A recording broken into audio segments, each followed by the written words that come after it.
Bismillahirrahmanirrahim. Assalamualaikum warahmatullahi wabarakatuh.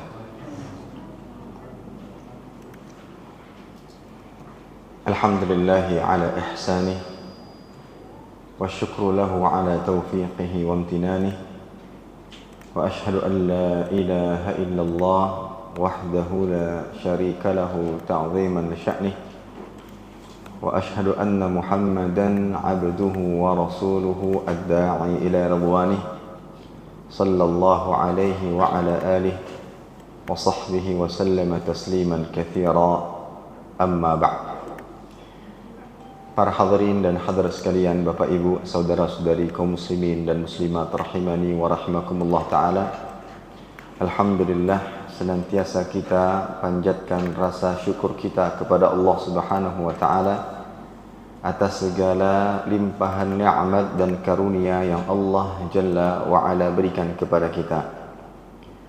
Kemudian salawat dan salam senantiasa selalu kita haturkan kepada Nabi kita yang mulia, yaitu Nabi Muhammad sallallahu alaihi wasallam beserta kerabat beliau, para sahabat dan orang-orang yang senantiasa terus-menerus berada di jalannya hingga hari kiamat kelak. Para hadirin dan hadirat sekalian, Bapak Ibu, saudara-saudari kaum muslimin dan muslimat rahimani wa rahimakumullah. Alhamdulillah, kembali kita dapat melanjutkan pembahasan tentang akhlak-akhlak yang mulia, yang mana dua pertemuan sebelumnya ulun minta izin untuk tidak berhadir karena alasan safar dan salah satu kegiatan yang ada di pesantren. Alhamdulillah, dengan kemudahan dari Allah Azza wa Jalla, di pertemuan ini kita dapat melanjutkan kembali pembahasan tentang akhlak-akhlak mulia yang sepatutnya dimiliki oleh setiap hamba. Alhamdulillah, pada pertemuan yang lalu kita telah mendapati bahwasanya di antara ibadah yang Allah Azza wa Jalla perintahkan kepada kita adalah berakhlak mulia, di mana akhlak mulia adalah salah satu ibadah yang agung yang Allah Azza wa Jalla perintahkan dan menjadi sebab terbesar yang banyak memasukkan hamba ke dalam surga, di mana terdapat dalam sebuah hadis Nabi Sallallahu Alaihi Wasallam ketika beliau ditanya tentang amalan yang paling banyak memasukkan hamba ke dalam surga Allah Subhanahu Wa Taala, beliau mengatakan taqwallah wa husnul khuluq, bertakwa kepada Allah Jalla wa Ala dan berakhlak yang mulia. Terdapat pula dalam hadis yang lainnya di mana Rasulullah sallallahu alaihi wasallam bersabda, akmalul mu'minina imanan ahsanuhum khuluqa. Mukmin yang paling sempurna imannya adalah yang paling baik akhlaknya. Akhlak Allah Ta'ala jadikan sebagai tolak ukur kesempurnaan iman seorang hamba. Maka di saat hamba ingin mendapatkan kesempurnaan iman, hendaklah dia memperbaiki akhlaknya. Dan terdapat lagi dalam hadis yang lain di mana Rasulullah sallallahu alaihi wasallam mengatakan, inna ahabbakum ilayya wa aqrabakum minni fil akhirati majlisan ahasinukum akhlaqa. Sesungguhnya yang paling aku cintai di antara kalian dan paling dekat tempat duduknya denganku di hari kiamat adalah yang paling baik akhlaknya. Maka ini semua dalil menunjukkan bahwa berakhlak mulia adalah ibadah. Berakhlak mulia adalah ibadah yang diperintahkan oleh Allah, dan akhlak mulia adalah ibadah yang menjadi sebab seorang masuk surga dan mendapatkan kedudukan yang tinggi di sisi Allah Subhanahu wa taala.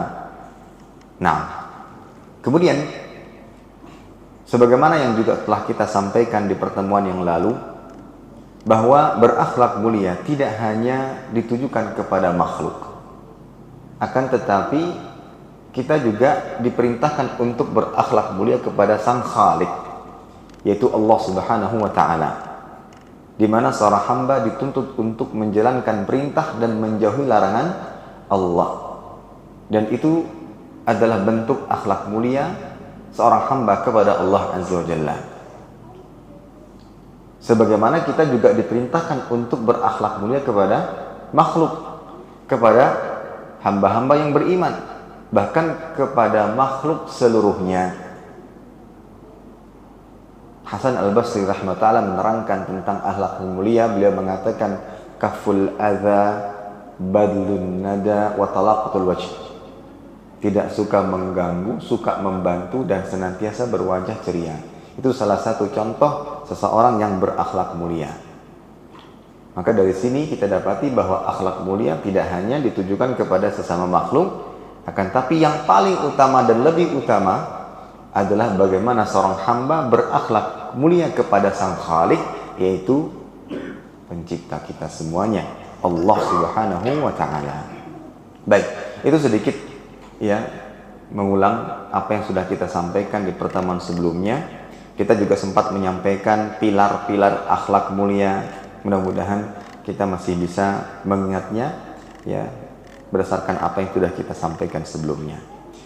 Para hadirin hadirat sekalian rahimani wa rahimakumullah. Adapun yang akan kita bahas pada kesempatan yang mulia ini adalah salah satu sebab yang menjadikan seseorang berakhlak mulia baik kepada Allah Ta'ala atau kepada makhluknya dari Nabi Muhammad SAW ataupun kepada orang-orang yang beriman, yaitu cinta.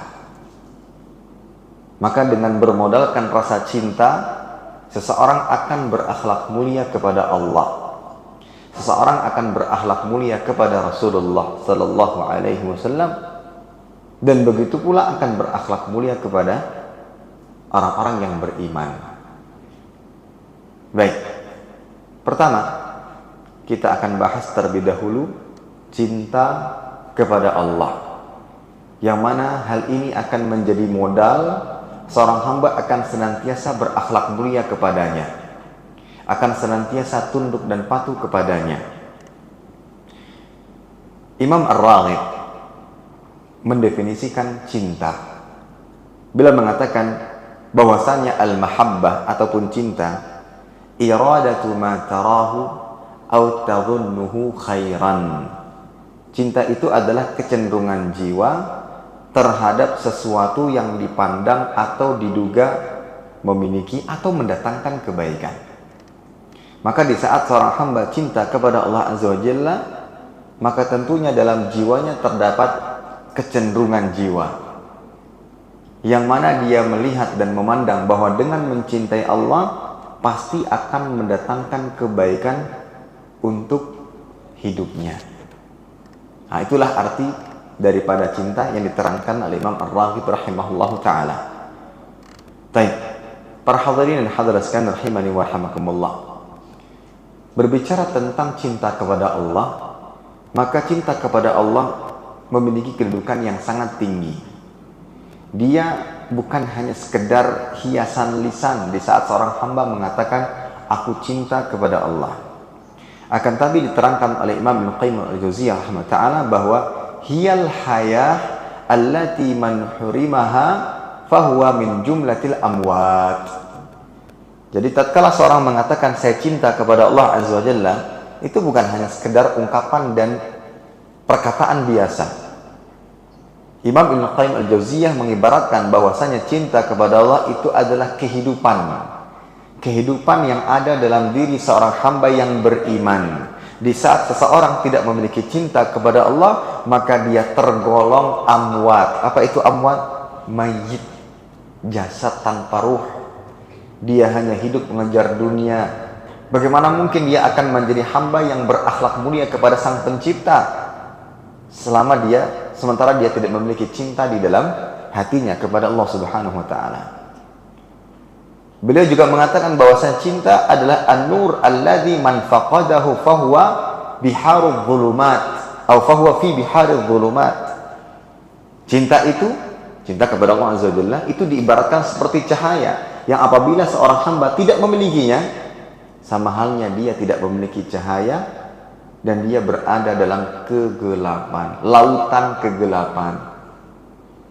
Maka cinta kepada Allah Azza wa Jalla itu menjadi dasar dan pondasi utama agar ia bisa berakhlak mulia kepada Allah Azza wa Jalla yang digambarkan dalam bentuk ketaatan, ketundukan. Ya. Para hadirin dan hadirat sekalian rahimani wa rahimakumullah ta'ala.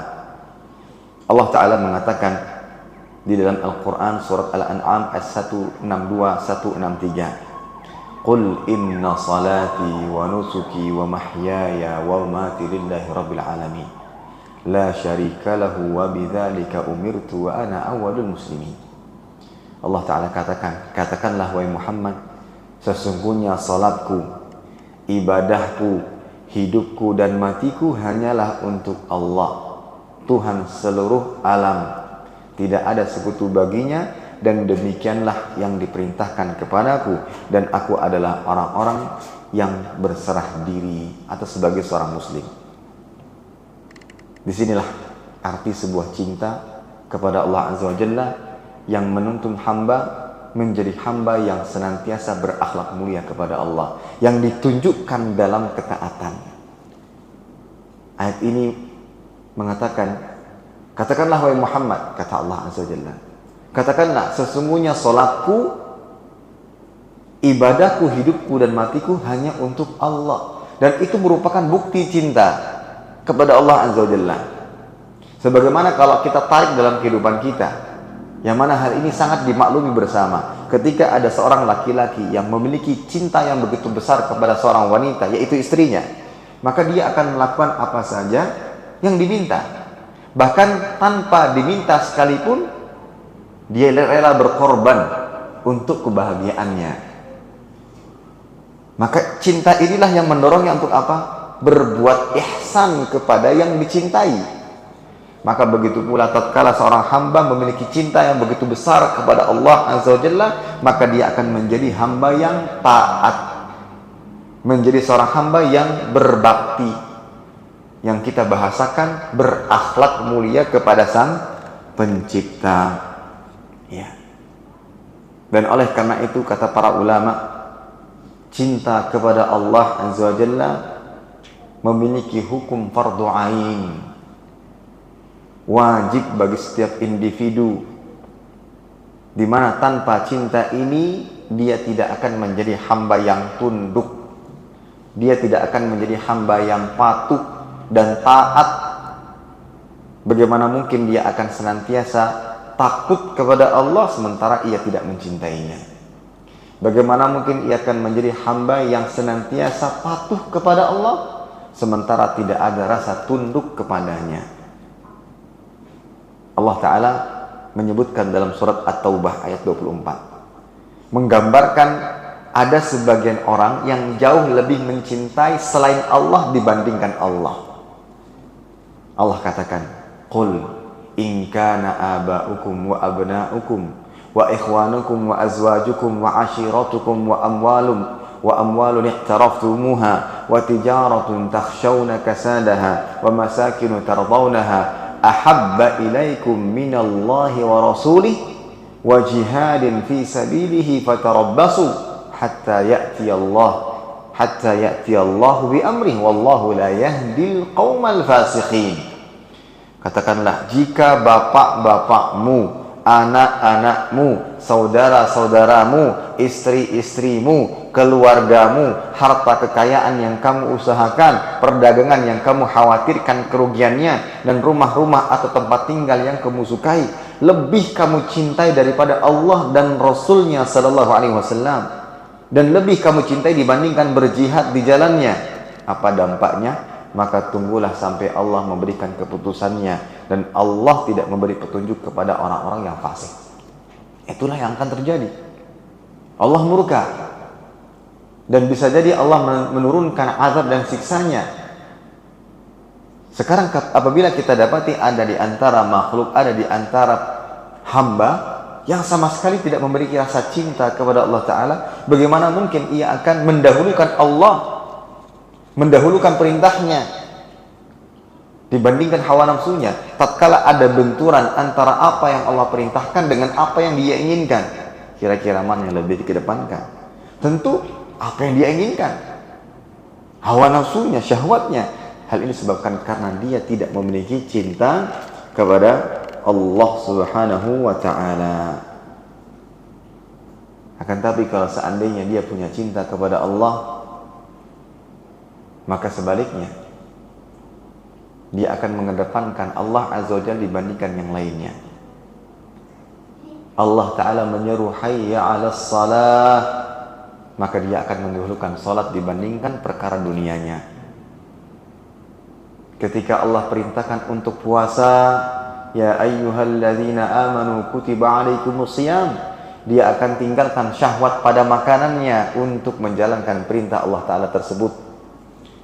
Maka seperti yang kita katakan, ternyata cinta itu menjadi modal utama agar kita bisa berakhlak mulia. Pertama, kepada Allah Subhanahu wa ta'ala. Maka hendaklah kita menumbuhkan cinta tersebut dalam hati kita. Hendaklah kita menumbuhkan cinta tersebut di dalam hati kita. Pertanyaannya, bagaimana caranya? Bagaimana agar kita mencintai Allah Subhanahu wa ta'ala? Bagaimana agar kita mendapatkan cinta Allah Azza wa Jalla? Maka ada tanda-tanda dan ciri cinta kepada Allah Azza wa Jalla, yang mana dengan hal tersebut seorang hamba bisa mendapatkan cinta dan bisa merasakannya. Yang pertama, continue dalam berzikir. Allah Ta'ala katakan dalam surat Ar-Ra'd ayat 26, alladzina amanu wa tatma'innu qulubuhum bidzikrillah, ala bidzikrillah tatma'innul qulub. Yaitu orang-orang yang beriman dan hati mereka menjadi tentram dengan mengingat Allah. Ingatlah, hanya dengan mengingat Allah hati menjadi tentram. Sehingga ini menjadi jawaban atas pertanyaan tadi, bagaimana cara kita menumbuhkan cinta?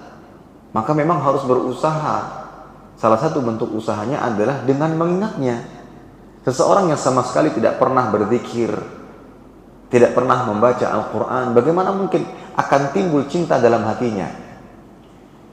Terkadang seseorang akan merasakan cinta di saat dia seringkali melihat, memandang, mendengar, atau membicarakan seseorang. Atau bahkan itu bukan kadang, seringkali itu terjadi. Semisal, sebagian kita memiliki idola dalam dunia olahraga, semisal sepak bola. Kenapa sebagian kita kok begitu terobsesi dengan beberapa pemain? Apakah itu tiba-tiba muncul, wah saya suka dengan fulan, pemain dari negara tertentu? Apakah tiba-tiba muncul? Oh enggak, itu tidak muncul dengan sendirinya.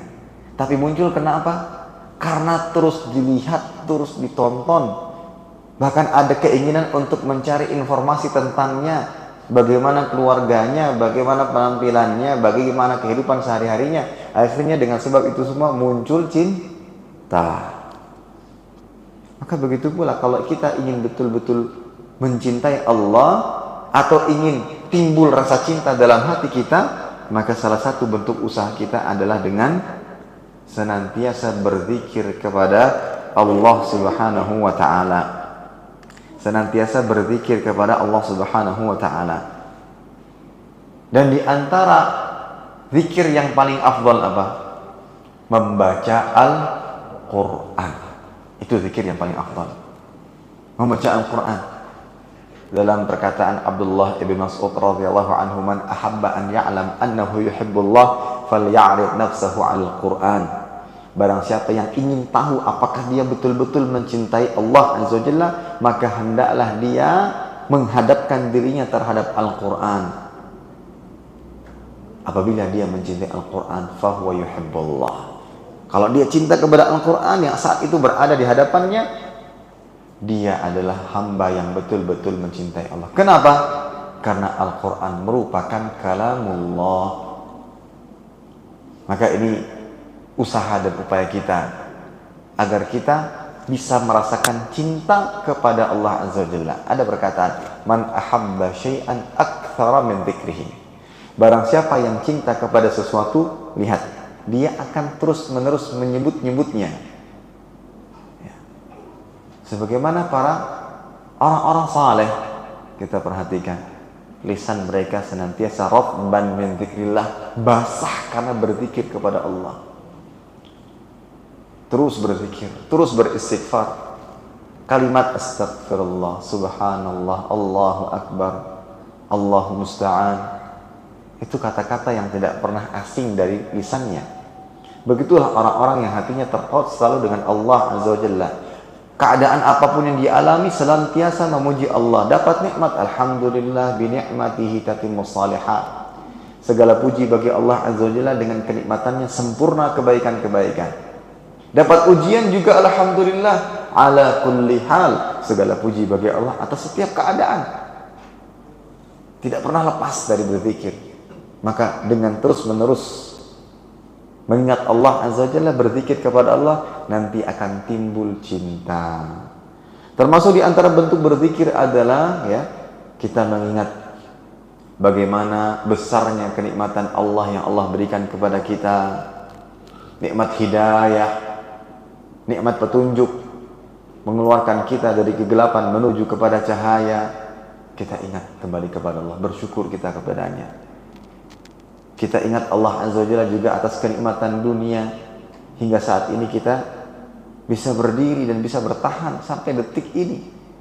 Yang dulunya kita mungkin sengsara, hingga saat ini Allah berikan kenyamanan bagi hidup kita. Allah itu Maha Penyayang. Kita adalah makhluk yang penuh dengan dosa. Bahkan mungkin saat ini, detik ini, kita belum bisa terlepas dari sebuah dosa.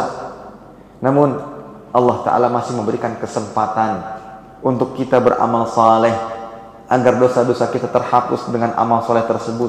Memberikan kesempatan bagi kita untuk memperbanyak istighfar, agar bisa menghapus kesalahan tersebut.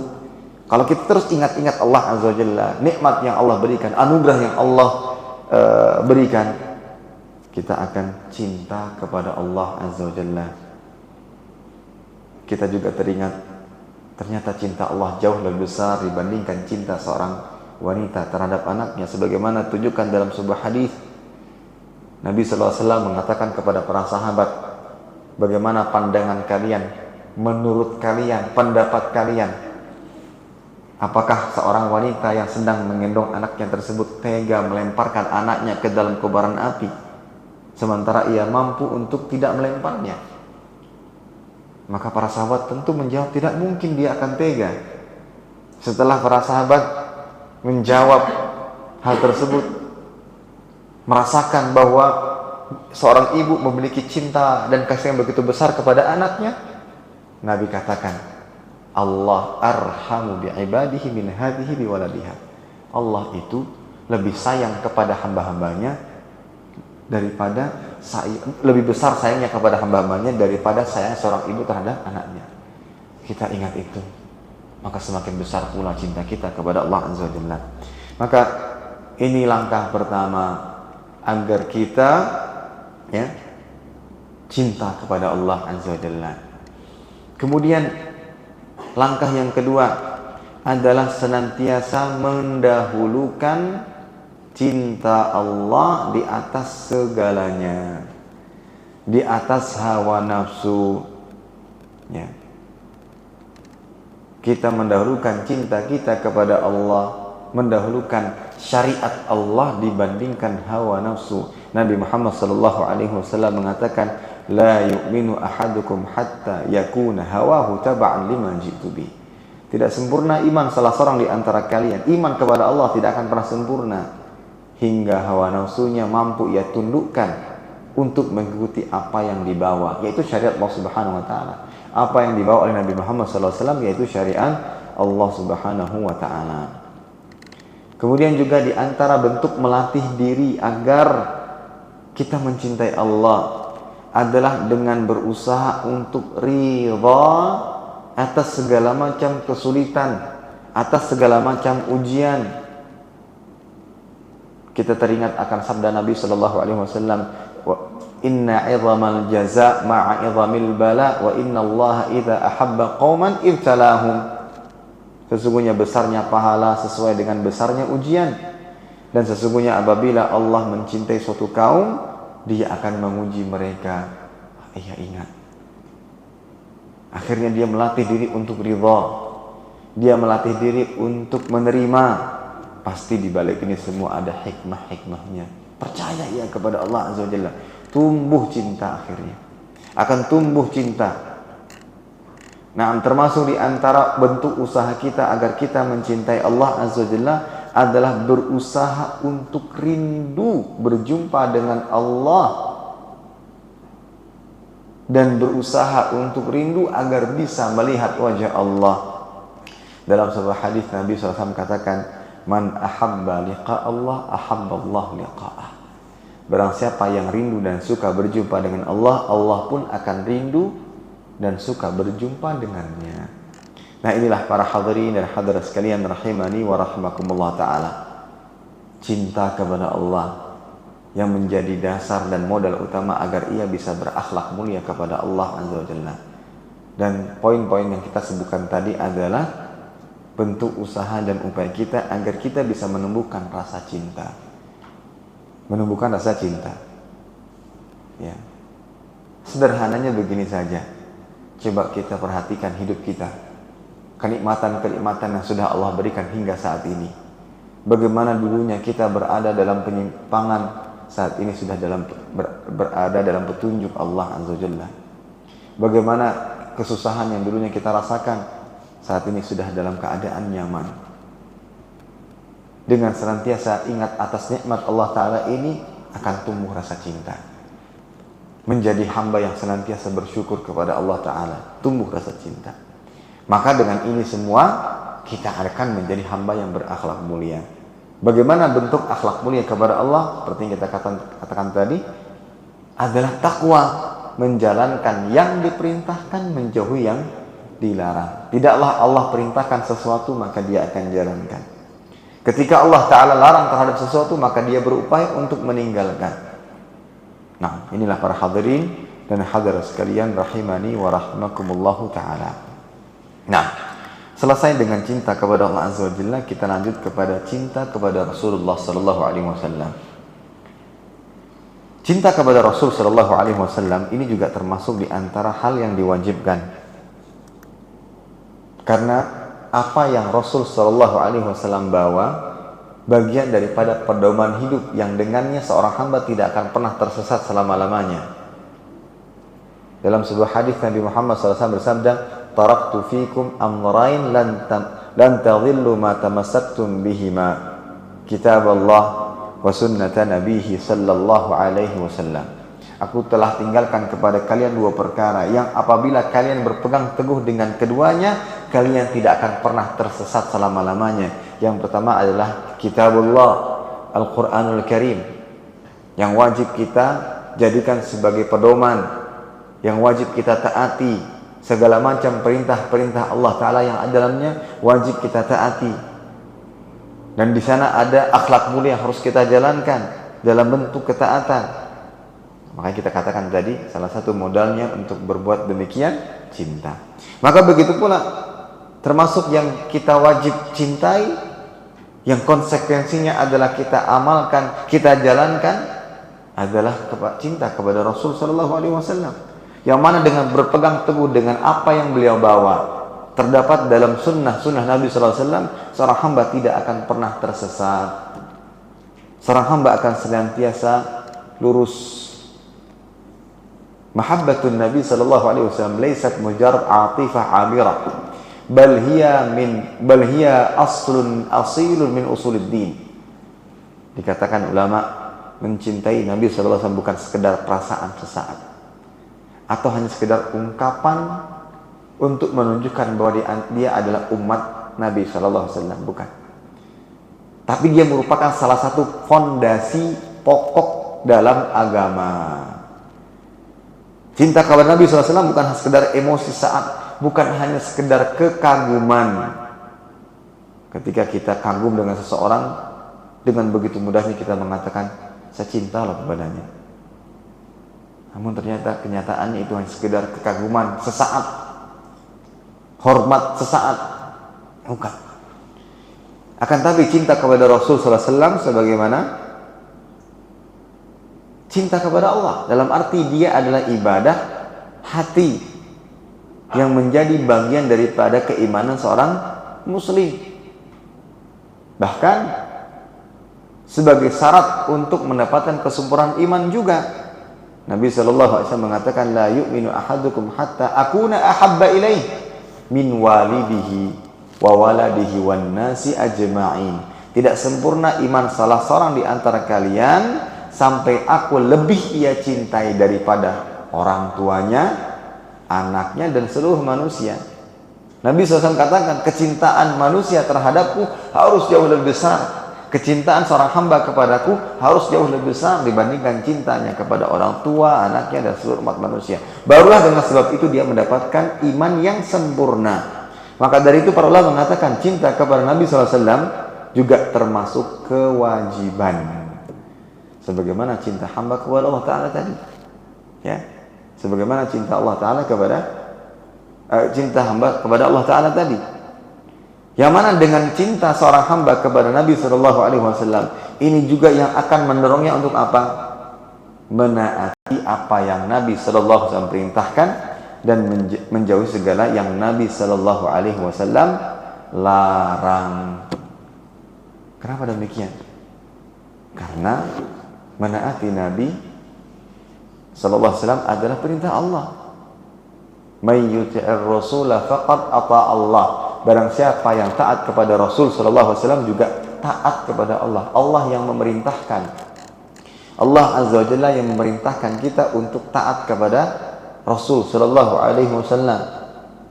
Maka menjadi kewajiban kita untuk taat kepadanya. Tadi kita sudah bacakan surat At-Taubah ayat 24. Di dalam ayat tersebut Allah menyebutkan bahwa apabila ada orang yang memiliki cinta terhadap selain Allah dan Rasulnya, yang mana cintanya jauh lebih besar dibandingkan cintanya kepada Allah Ta'ala dan Rasulnya, maka dia akan mendapatkan sesuatu yang buruk, azab yang begitu pedih. Allah katakan dalam ayat ini, ahabba ilaikum minallah wa rasulihi. Itu semua, orang tua, anak, saudara, istri, ya, pasangan hidup, harta yang dikumpulkan, perdagangan yang kalian takut kerugiannya, tempat tinggal kalian, lebih kalian cintai daripada Allah dan Rasulnya. Allah menyebutkan dua langsung. Pertama Allah, dan yang kedua adalah Rasulullah SAW. Dalam arti menjadi kewajiban kita cinta kepada Rasul SAW. Karena jika tidak, maka kita akan mendapatkan kerugian.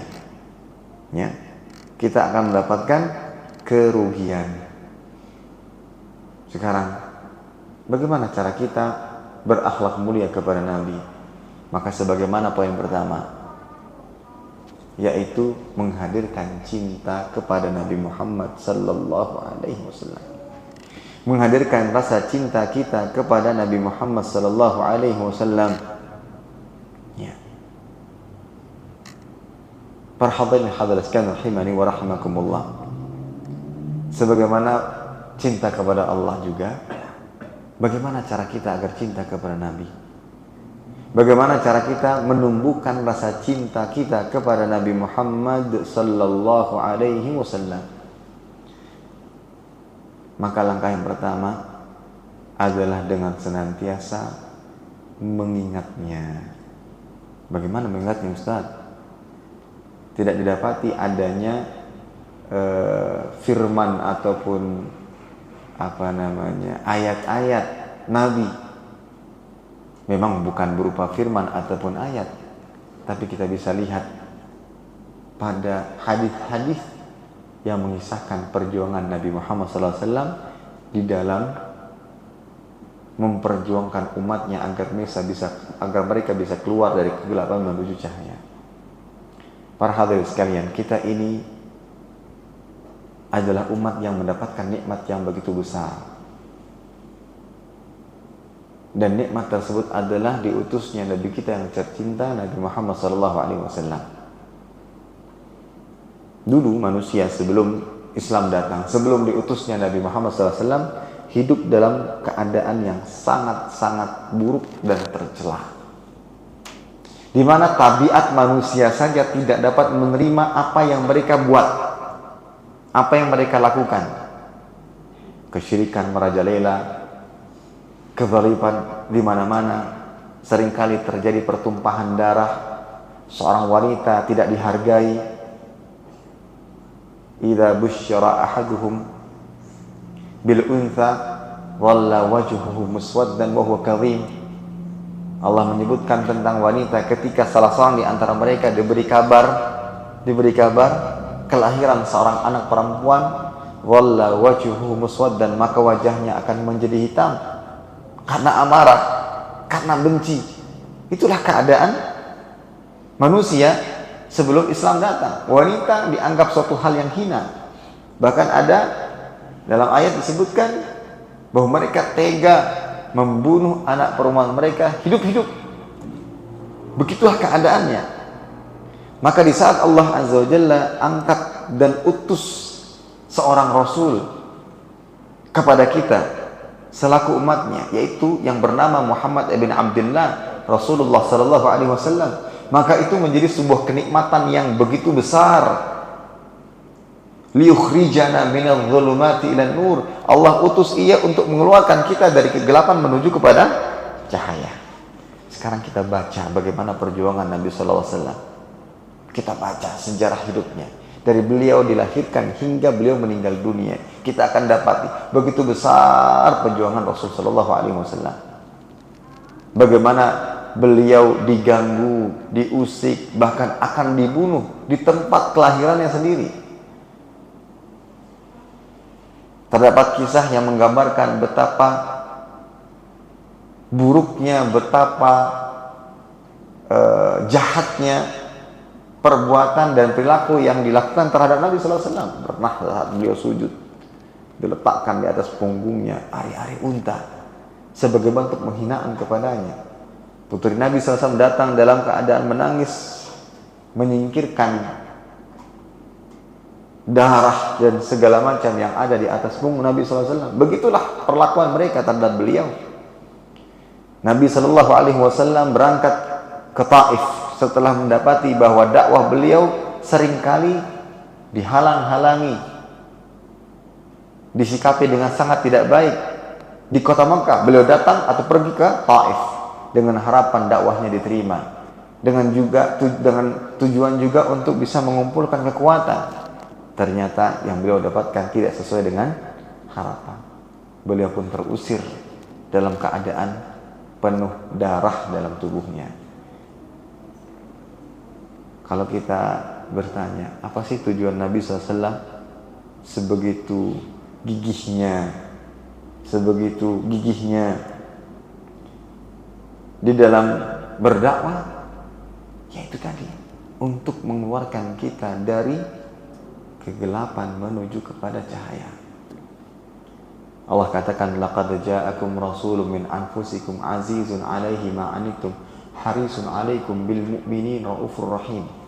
Telah datang kepada kalian seorang rasul dari kalian sendiri, azizun 'alaihi ma 'anittum. Inilah yang mungkin akan membuat hati kita begitu merasakan cinta kepadanya. Rasul sallallahu alaihi wasallam itu merasa berat atas penderitaan yang kita alami.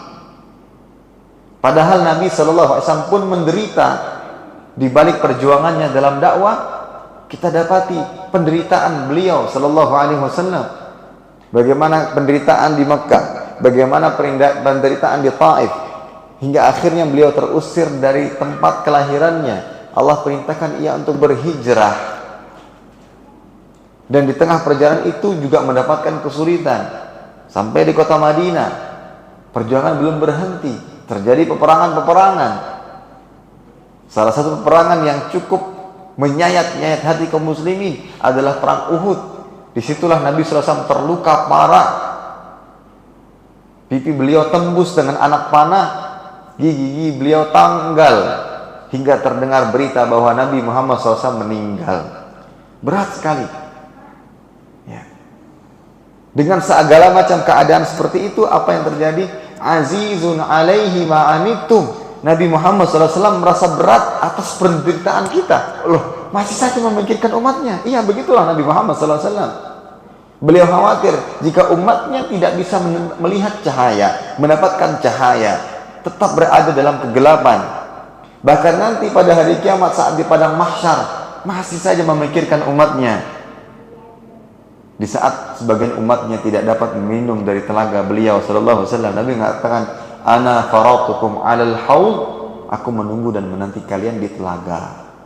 Ternyata ada sebagian umat yang enggak bisa minum air dari telaga. Hingga Nabi mengatakan, "Itu umatku."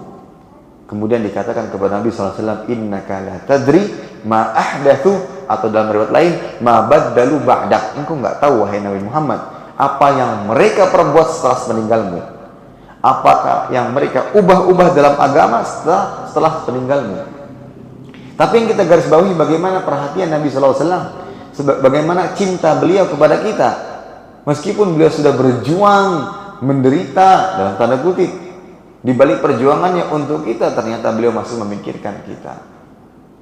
Maka dari itu salah satu bentuk pengkhianatan terbesar terhadap Nabi SAW adalah tatkala kita tidak menjalankan sunnahnya, tidak memperjuangkan ajarannya, atau na'udzubillah justru menjadi orang-orang yang berada pada barisan yang menolak sunnah Nabi Sallallahu Alaihi Wasallam. Sangat sungguh-sungguh kurang ajar terhadap beliau, padahal beliau sudah berjuang keras untuk mengeluarkan kita dari kegelapan menuju kepada cahaya.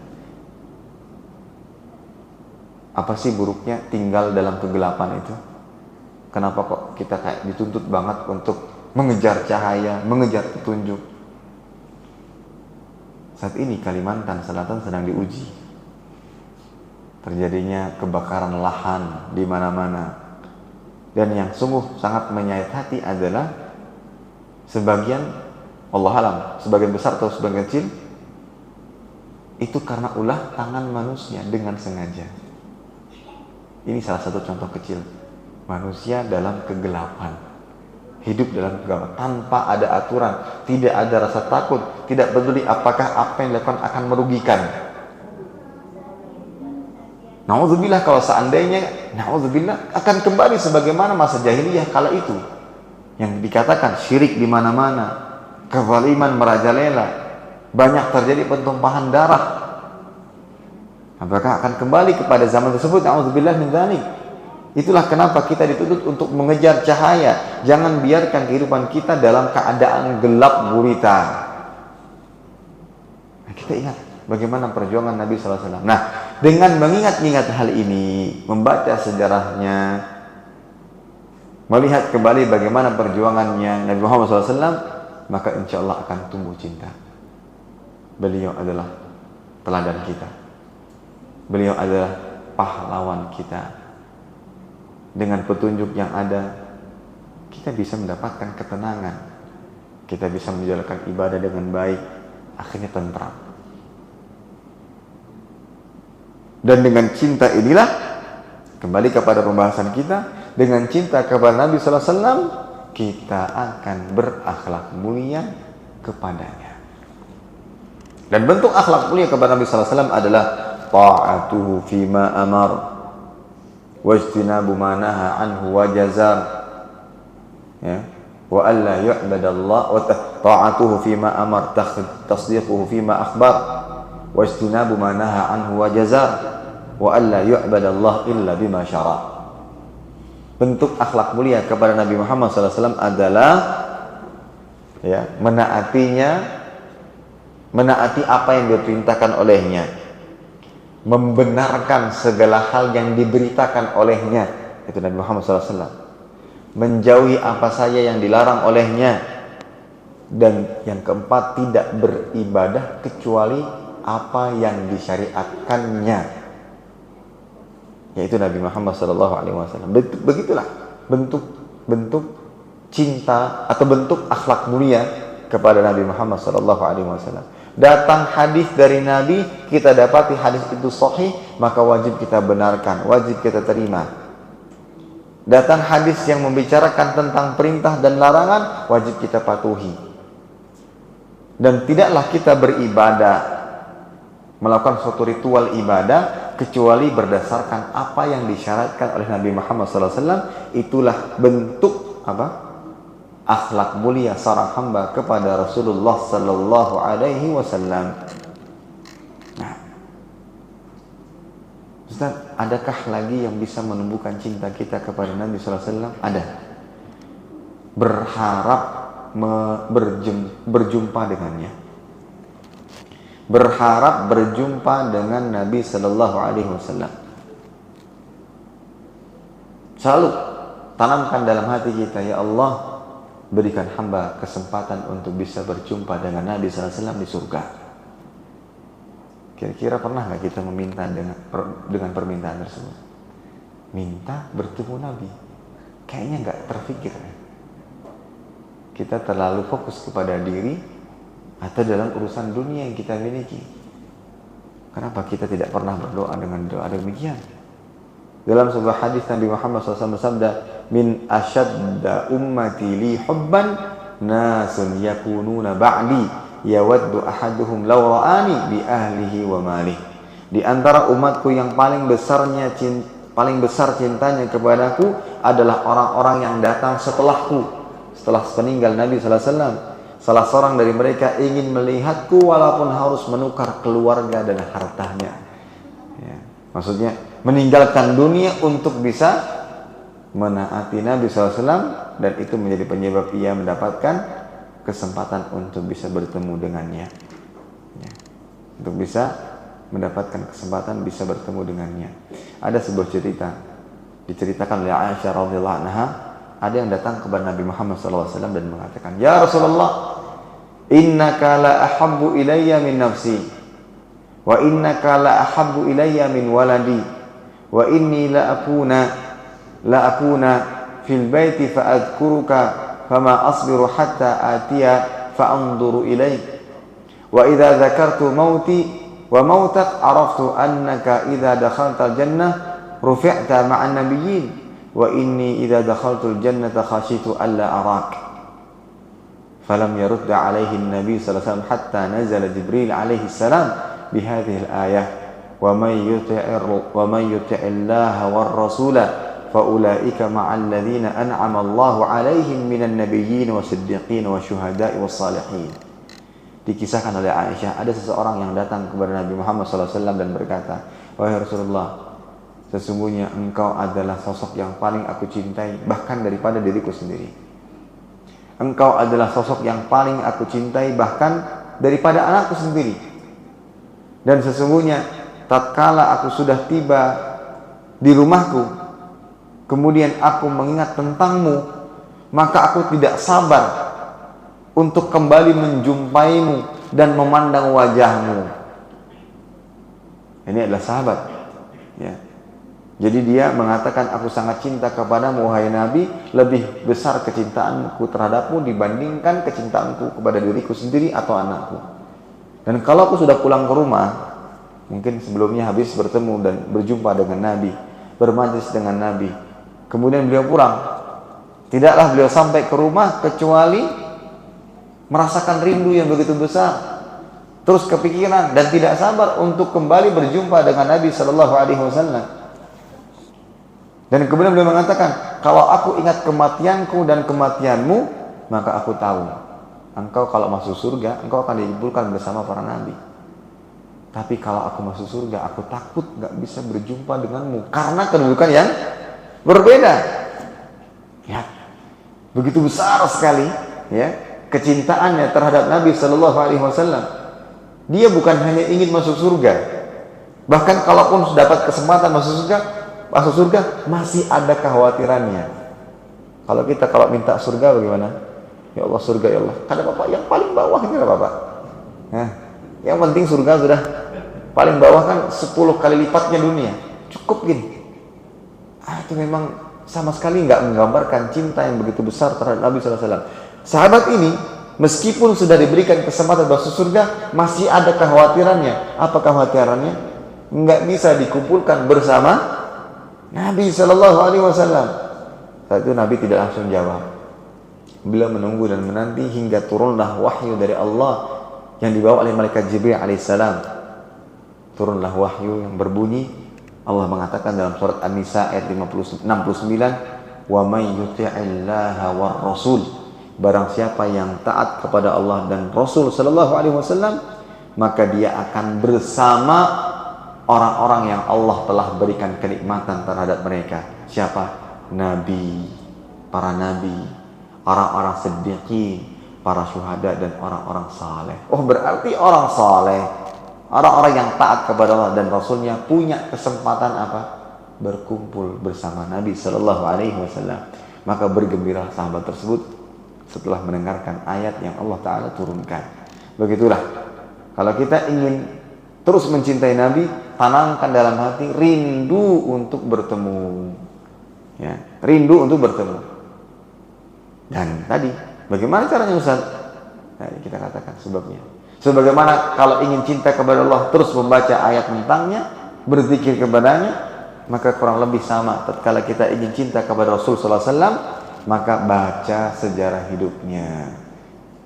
Ya, baca sejarah hidupnya, akan tumbuh cinta. Kita ini diperjuangkan oleh Nabi sallallahu alaihi wasallam. Kita ini beliau perjuangkan. Coba baca, maka insya Allah akan tumbuh rasa cinta. Apa pentingnya cinta kita kepada Nabi sallallahu alaihi wasallam? Kembali kepada pembahasan. Dengan cinta inilah yang menjadi modal utama agar kita berakhlak mulia kepada Rasul sallallahu alaihi wasallam. Dan bagaimana bentuk akhlak mulia kepada beliau? Adalah sebagaimana kita katakan, membenarkan apa yang beliau sampaikan, menaati apa yang beliau perintahkan, menjauhi apa yang beliau larang, dan tidak beribadah kepada Allah kecuali apa yang beliau syariatkan. Itu adalah akhlak mulia, berakhlak mulia kepada Rasulullah sallallahu alaihi wasallam. Itu singkatnya. Kalau mau dijabarkan panjang. Salah satu bentuk akhlak mulia adalah tidaklah nama beliau disebut kecuali kita bersolawat ya kepada Nabi Muhammad sallallahu alaihi wasallam, terus bersalawat. Kita juga berusaha untuk senantiasa mengamalkan sunnah-sunnahnya secara sempurna, dari hal yang kecil sampai perkara-perkara yang besar. Tidak ada yang kita sepelekan. Ketika Nabi SAW mengatakan bahwa senyum adalah ibadah, kita berusaha untuk menjalankannya. Ya. Tidak ada istilah dalam sunnah hal yang kecil, kulit, nggak ada. Berusaha untuk bisa menjalankan sepenuhnya, dan itu adalah tanda besarnya cinta kita kepada Nabi Muhammad sallallahu alaihi wasallam.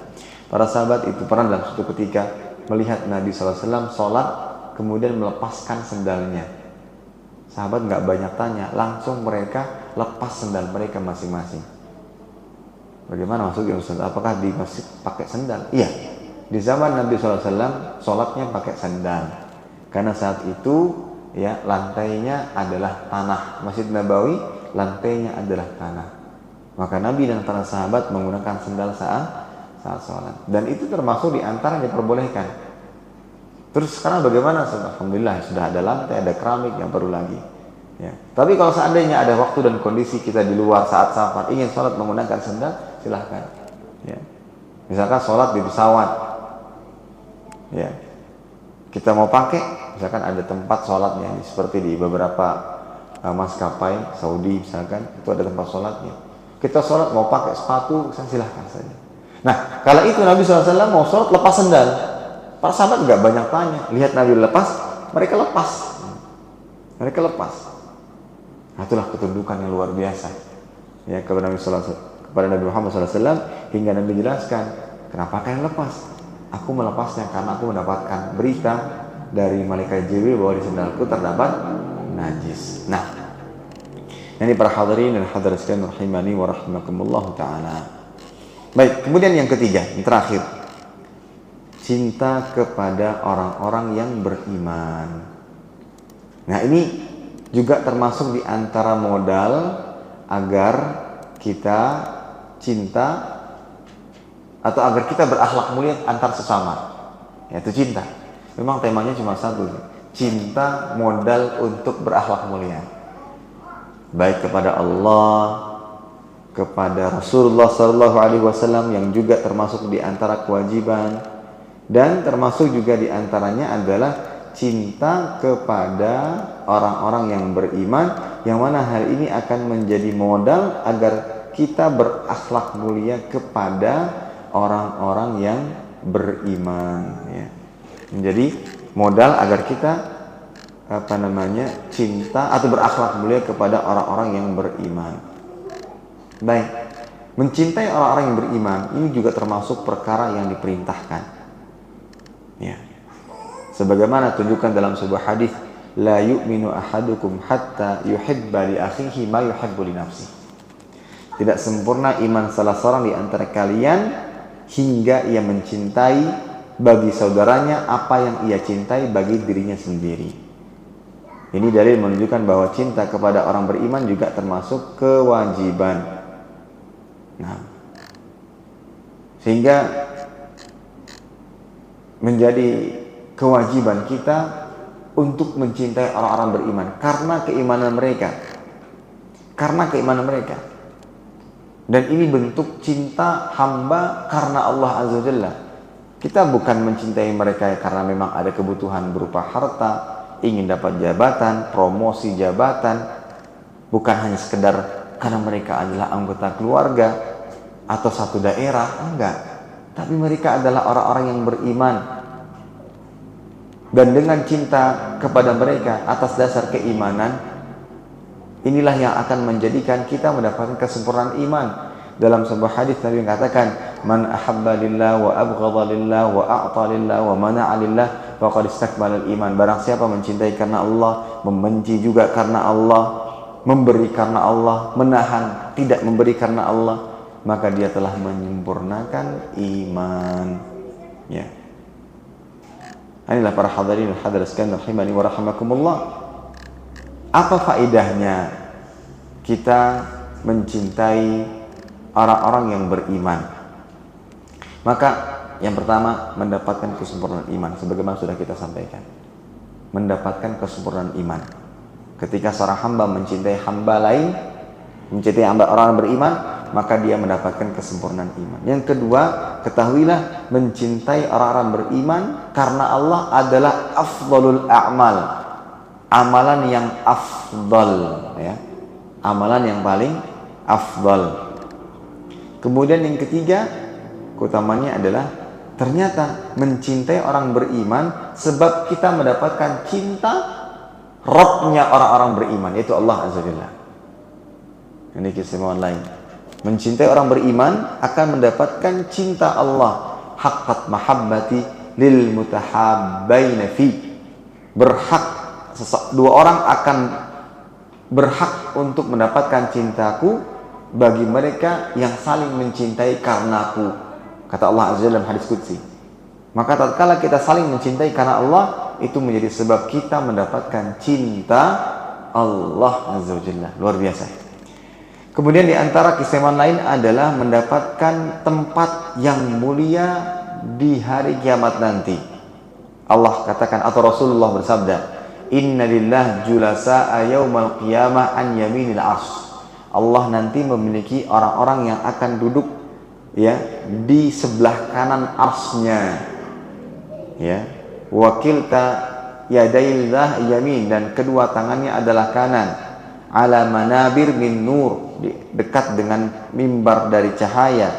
Wujuhuhum min nur, wajah-wajah mereka dari cahaya. Laisu bil anbiya wala syuhada wala siddiqin. Mereka bukan kalangan nabi, dari kalangan para syuhada, dari kalangan para siddiqin, bukan. Tapi siapa mereka? Humul mutahabbuna bi jalalillah. Mereka adalah orang-orang yang saling mencintai karena Allah. Mereka mendapatkan tempat duduk di dekat singgasana Allah Azza wa Jalla. Nah, ini diantara keistimewaan mencintai karena Allah. Termasuk juga keistimewaan lainnya, mendapatkan naungan pada hari kiamat nanti, yang mana tidak ada naungan kecuali naungan Allah saat di padang mahsyar, ya. Al-yaum udhilluhum fi dhilli yauma la dhilla illa dhilli. Kata Allah Azza wa Jalla, hari ini aku akan naungi mereka yang mana tidak ada naungan kecuali naunganku. Di antaranya rajulan tahabba fillah, dua orang yang saling mencintai karena Allah, bersatu karena Allah, berpisah juga karena Allah Subhanahu wa taala. Nah, apa yang menguatkan cinta kita kepada sesama? Apa yang membuat kita semakin cinta atau memiliki cinta kepada sesama orang-orang yang beriman? Maka yang pertama adalah cintai mereka karena imannya, bukan karena harta. Cintai mereka karena imannya. Cintai mereka karena Allah yang kasih perintah. Cintai mereka karena mencintai mereka mendapatkan keutamaan yang besar. Tadi disebutkan tadi. Kalau cinta kepada orang beriman, kita dapat cinta Allah. Kita dapatkan kedudukan tinggi di sisi Allah. Kita menjadi hamba yang mendapatkan kesempurnaan iman. Maka cintai mereka karena itu. Nah, cintai mereka karena itu. Kemudian yang kedua, di antara yang menguatkan cinta kita kepada mereka, beritahu bahwa kita cinta kepada mereka. Cinta kepada saudara kita yang seiman. Kayak patat kalimat-kalimatnya. Boleh lu datang ke salah satu jamaah dan mengatakan I love you. Kayaknya agak aneh ya. I love you, apalagi di masa-masa sekarang. Ya ganti kalimatnya. Ganti kalimatnya yang menunjukkan bahwa kita memiliki rasa perhatian. Ya. Hai saudaraku, Masya Allah, Alhamdulillah, tidak terasa kita sudah bersama-sama membangun masjid ini, musola ini bertahun-tahun lamanya. Semoga persaudaraan kita senantiasa karena Allah. Semoga kita bisa saling membantu, mendukung juga karena Allah. Ya ganti kalimat-kalimat tersebut tanpa harus menggunakan kata-kata yang mungkin agak sedikit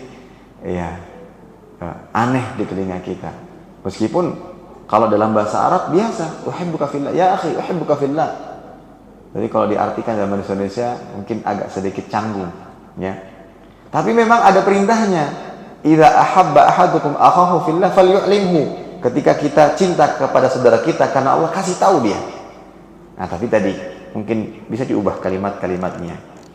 Nah, inilah para hadirin dan hadirat sekalian rahimani wa rahimakumullah. Termasuk di antara menguatkan cinta kepada saudara adalah kasih hadiah, sering-sering mengunjungi, sering doakan.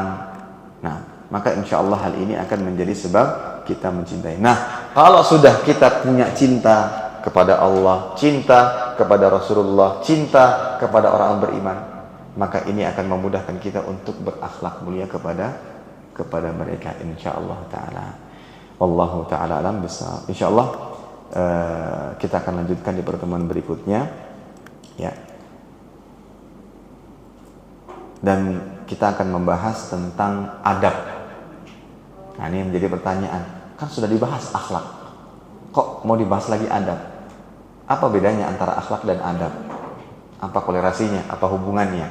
Nanti insya Allah kita akan sampaikan di pertemuan berikutnya. Semoga Allah Azza wa Jalla berikan kemudahan untuk kita, memberikan panjang umur untuk keberkahan, insya Allah ta'ala.